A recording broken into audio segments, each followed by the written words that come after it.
Filimkeena wuxuu ku bilaabanayaa xafiiska dhakhtarka gaarka ah ee Generaal Qaadir, taliyaha guud ee ciidamada xoogga dalka Bakistan. Dhakhtarka wuxuu xaqiijinayaa generaalka inuu qabo xanuunka terminal kansarka, sidoo kalena wuxuu ku leeyahay adiga ma noolaan doonid 3 sano ee soo socota wax ka badan. Arrintaas oo aan wax isbeddel ah ku reebin gaashaanlaha waxaa ka soo dhexgelayo wararka TV-ga saaran oo sheegay in dowladda Hindiya soo saartay sharci tirsigiisu yahay 370 kaas oo mudnaan gaar ah siinaya gobolka lagu muransan yahay ee Kashmir. Generaal Qaadir wuxuu go'aan ku gaarayaa inuu uga faa'iideysto 3 sano ee u hartay inuu meel saaro mushkiladda gobolka Kashmir oo waqti dheer soo jiitamaysay. Wuxuu wacayaa askari gaar ah oo lagu magacaabo Outfatakis oo ah nin aad u adag kuna amraya inuu Hindiya wax ka qabto. Tallaabo cadna uu ka qaado wixii ka yimaadana uu asaga ka jawaabi doona baabi'i wixii ka hor yimaada ayuuna hadalkiisa kusoo gabagabeynaya. Rafi waa mid ka mid ah ciidamada la shaqeeya Outfatakis diyaariyey 2 gantaal oo halis ah kadib markii uu soo wacay asaga waxaase u yimid nin asaga raadinayay wuuna afduubtay meel ayuuna ku xirtay kadib markuu fahmi waayey waxa uu ka rabo sidoo kalena uga shakiyey inuu sirdoon yahay kana tirsan yahay ciidamada RAW. Wuxuuse ogaaday inuu yahay Bataan qofka uu soo afduubtay oo uu u maleynayay inuu dhintay ogaanshihiisa wuxuuna isla markiiba ku qabtay bistoolad si uu u dilo. Ninkii wuuba ka baxsaday katiinadii lagu xiray wuxuuna laayay ciidamadii halkaas joogay oo dhan wuxuuna ku baxsaday helicopter meesha tiilay isaga oo horey u sii watay Rafiga laftirkiisa. Markan waxaan arkaynaa hay'adda sirdoonka Hindiya ee RAW waxayna helayaan xog ku saabsan qof la shaqeeya Rubina oo ka tirsan ciidanka Bakistan magaciisa afgarashaduna uu yahay Outfatakis. Mana garanaynin qofkaas magaciisa saxda ah iyo wax macluumaad oo kala dheeri ah kama haynin. Nandini Agarwal iyo ku-xigeenkeeda ayaa waxay falanqeynayeen Bataan inuu ahaa askari ka tirsanaa sirdoonka RAW iyo sidii uu uga fadhiistay ciidanka kadib howlgal loo diray waddanka Myanmar oo uu khalad ka dhacay halkaas. Wuxuuna go'aan ku gaaray inuu la shaqeeyo shirkad magaceedu tahay JCOR Junical Organization Conference Unit oo ah hay'ad gaar ah oo sirdoon oo si gaar ah u shaqeysa waxaana tiimkaas la shaqeeya saraakiil sirdoon oo ka tirsanaan jira RAW dhaawacmay ama howlgab ah ama sidiisa oo kale laga casilay shaqada laakiin weli raba inay dalkooda u adeegaan. Nandini Agarwal waxay ku biiraysaa kooxdii JCOR ayada ayaana laga dhigayaa madaxa diyaarinta howlgallada iyo qalabka ciidanka uu ku howlgali lahaa. Waxayna bilaabayaan baaritaankooda iyo howlgalladii khaaska ah ee loogu talagalay ururkan. Maalin ayay ogaanayaan inay jirto qof raba inuu madaxweynaha dilo.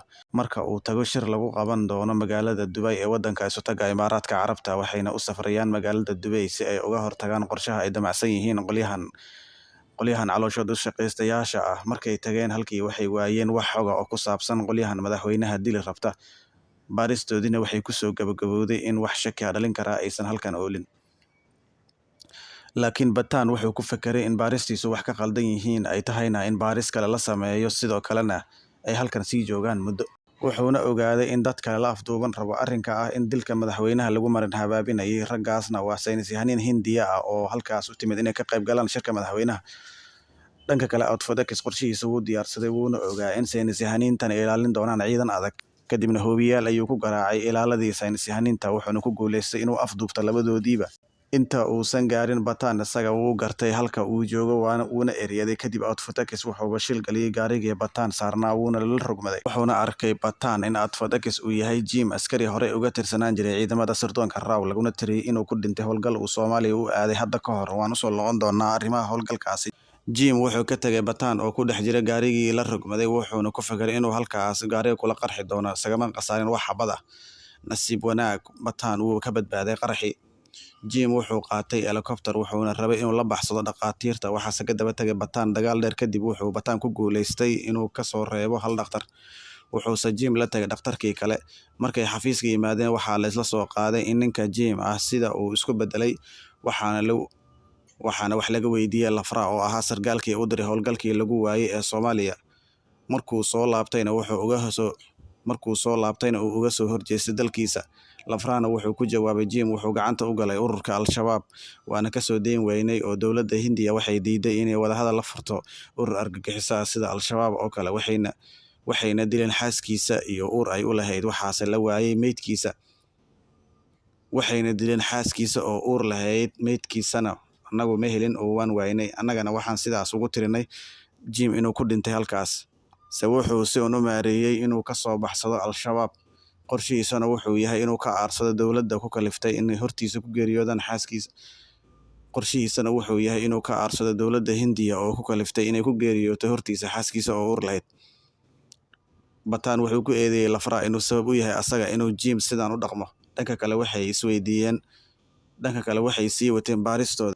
Waxayse ogaadeen in dadkii ku dhintay dagaalkii Dubai ee akoonadooda la jabsaday lacagihii ku jirayna lagu diray account kale oo qof u lahaa. Lacagihii ku jirayna lagu diray account qof la dhaho Rubina Mosim oo ah dhakhtarad Bakistaaniyada oo deganeed waddanka Spain. Raadin dheer kadib Bataan wuxuu tagay halka ay ku nooshahay. Markuu la kulmayna waa gabar qurux badan waxayna ka tirsan tahay sirdoonka Bakistaan ee loo soo gaabiyo ISIS. Sidoo kalena wuxuu la kulmay Jim isaga oo soo maraya Rubina. Jim markuu arkay Bataan wuxuu u soo bandhigay inuu lacag qaato kooxdiisana uu ku soo biiro sabab u diiday Bataan. Jimna wuxuu raggiisa ku amray in Bataan la dilo laakiin Rubina way ka fikir duwaneed Jim. Waxayna dagaal ku qaaday raggii ayada la shaqeynayay waxayna la baxsantay Bataan dagaal dheer kadib. Waxayna ku leedahay Bataan aniga kama tirsanay dadkan oo kaliya waan isku dhex qarinayay waxaana raadinayay aalad xoog badan aan laga haynin laguna magacaabo Rugby. Labadoodiba waxay u safrayaan Moscow waxayna indhaha ku hayaan dabaqa 29aad ee dhismaha Waskovich oo ay taalay qasnad weyn oo halis badan ay ku gadaaman tahay. Waxayna ku tashteen inay halkaas ka soo dhacaan qalabka Rugby-ka.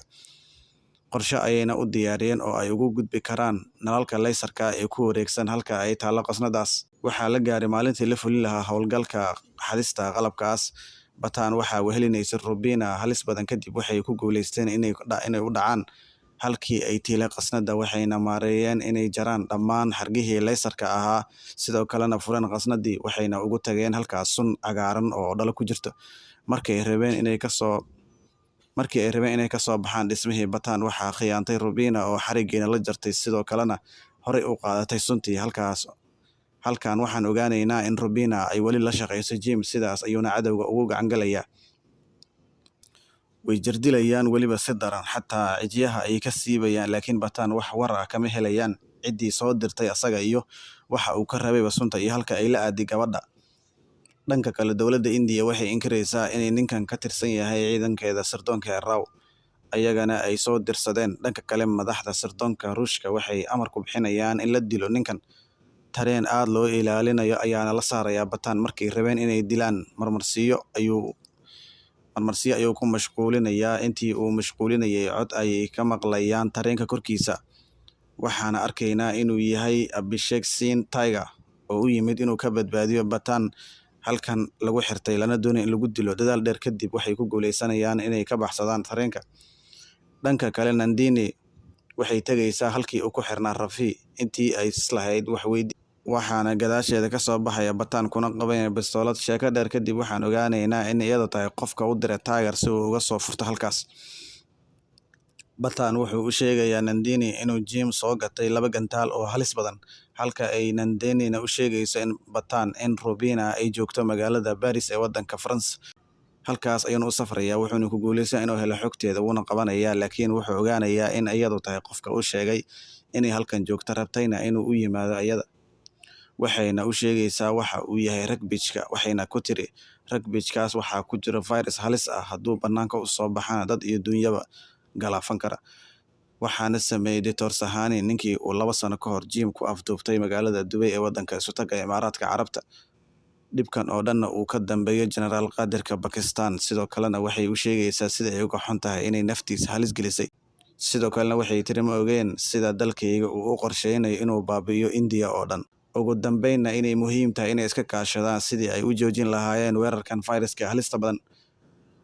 Bataan wuxuu tagayaa xarunta tiimkiisa JCOR si looga caawiyo inuu ka hortago weerarkan halista badan. Wuxuuna la wadaagayaa sida ay wax u jiraan laakiin Nandini waxay ka shakinaysaa Rubina waxayna ku amraysaa in la xiro si loo wareysto ilaan laguma kalsoonaan karo oo qof waddan kale u shaqeeya sidoo kalena halis geli nafta Bataan. Laakiin isaga oo aad ayuu uga fikir duwanaa waase laga diiday. Madaxda ayaana amar ku bixisay in la xiro Rubina. Dhanka kale waxaa la iska wareysanayaa sidii looga hortagi lahaa fayraskan. Nandinisa waxay soo jeedinaysaa in lagu dhufto gantaal dhismaha Jim oo dhan halkaasna ay ku burburaan fayraska iyo wixii halkaas jooga oo dhan. Laakiin Bataan wuu diidayaa fikirkaas wuxuuna ka baqayaa hadduu burburi waayo fayraskaas oo bannaankana u soo baxo wax dhici karo. Laakiin fikir kale waa la waayay. Nandinina waxay amar ku bixinaysaa in la qaato go'aankeeda.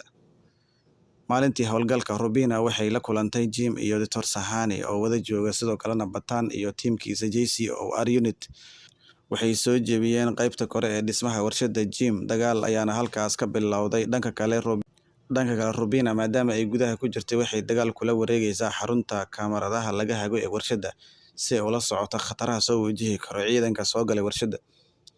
Rubina sidoo kale waxay raadisay Dr. Sahani waxayna rabtay inay ka qaado qalabka uu ku jiro fayraska.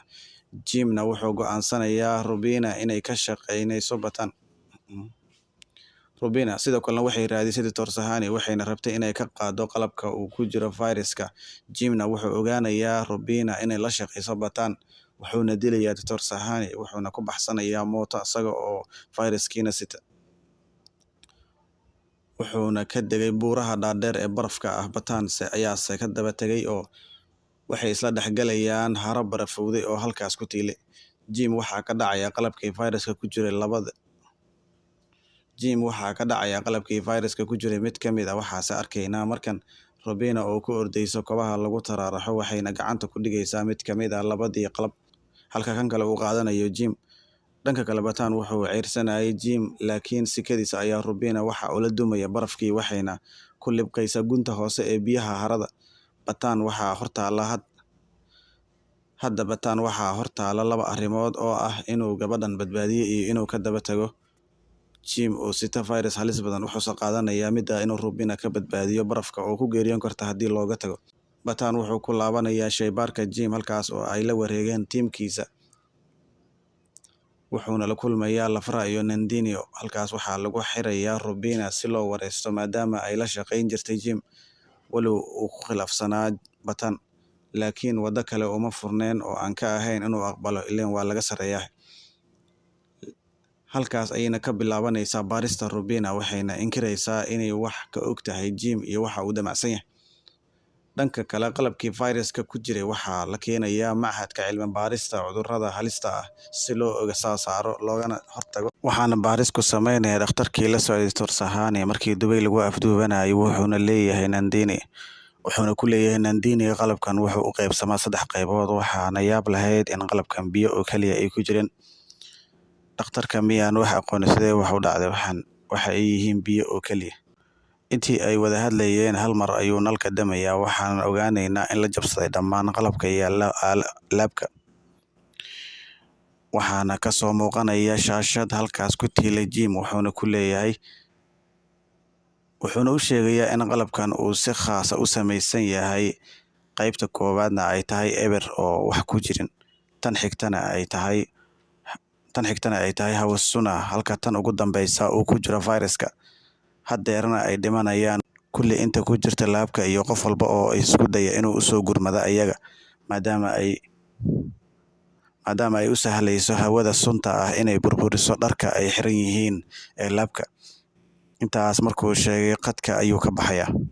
Waxaana yeeraya alarmiga digniinta ee laabka, waxayna cabsi soo wajahaysaa shaqaalihii laabka oo dhan.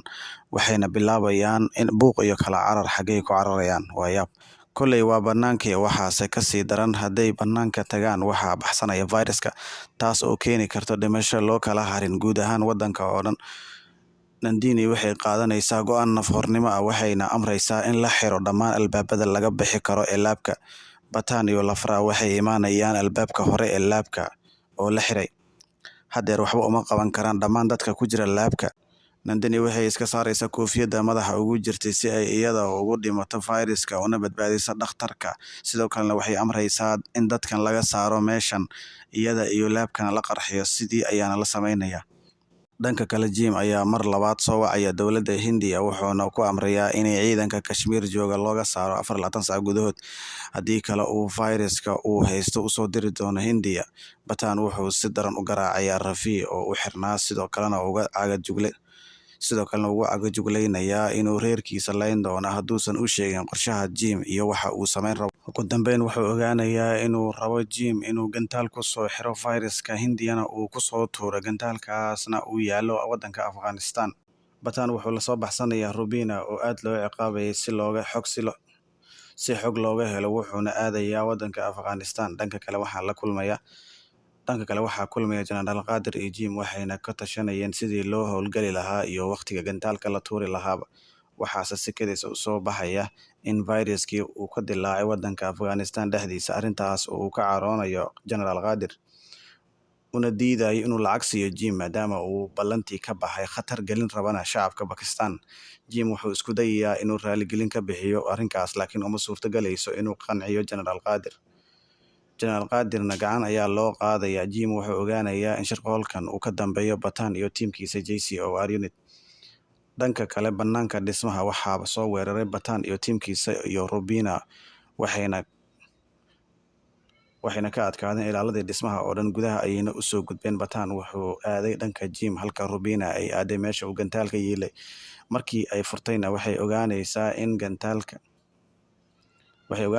gantaalkan uu maran yahay, wax virus ahna aysan ku jirin. Xaruntii JCOR-ka ayayna ku wargelinaysaa in viruska uu saaran yahay diyaarad rakaab shacaba sida oo ku wajahneed Delhi. Lafra wuxuu ku wargelinayaa civil aviation-ka iyo raadaarka Delhi inay soo degi karin diyaaraddaas, haddii kale uu faafi doono cudurka magaalada ay ku nool yihiin. Uu ku faafi doono cudurka magaalo ay ku nool yihiin dad ka badan 1 bilyan oo qof. Dhanka kale, Batan wuxuu raadinayay Jim wuxuuna arkay isaga oo xirtay diyaarad sida baalal oo kale loo xirtay, isagana mid kale ayuu xirtay wuuna ka daba baxay. Labadoodiiba waxay iskula dhaceen buur, waxaa burburay qalabkii ay ku duulayeen oo dhan. Halkaasna waxaa ka bilowday dagaal aan waxba laysula harin, wuxuuna Batan ku guuleystay inuu ka qaado Jim remote-kii laga hagayay qalabka uu fayraska ku jiro, uuna damiyay dhammaan. Se waxaa burburay dhismihii ay iskula dhaceen labadoodaba oo buur ku hor yiilay, waxaana ka dhacay Jim oo meel ka laalaadsaday. Batan wuxuu Jim ka qaatay shilin qaali ahaa oo uu ka soo xaday wadanka Hindiya markiisii hore. Halkaas ayuuna ku geeriyooday kadib markuu buurta ka dhacay. Sidaas ayaana lagu soo xiray kiiskaas, waxaana lagu guuleystay in laga badbaadiyay Hindiya fayraskaas halista badan. Batan wuxuu soo gudbiyay istiqaaladiisa inuu isaga tago shaqada ciidanka, laakiin Lafra ayaa wuxuu ku yidhi weli ma dhammaan howlgallada ilaalinta waddanka, mana maarano askari adiga oo kale ah, fadlan ha ka tegin ciidanka. Waxaana loo doortay inuu isaga maamulo ciidanka gaarka ah JCOR unit-ka, wuuna aqbalay. Dhanka kale waxaan arkaynaa nolosha Tiger. Labadoodaba waxay iskula fadhiyeen haraadii hore oo ah gaari tareen, waxayna ka sheekaysanayeen sida ay halkan ku soo gaareen iyo qaabka shaqadan dhibka badan leh ay ku soo galeen. Waxayse isweydiinayeen qofka bedeli doona gadaashood iyaga markay ka tagaan shaqadan. Waxayse ku ballameen inay sii wadi doonaan inta laga helayo dad iyaga bedel.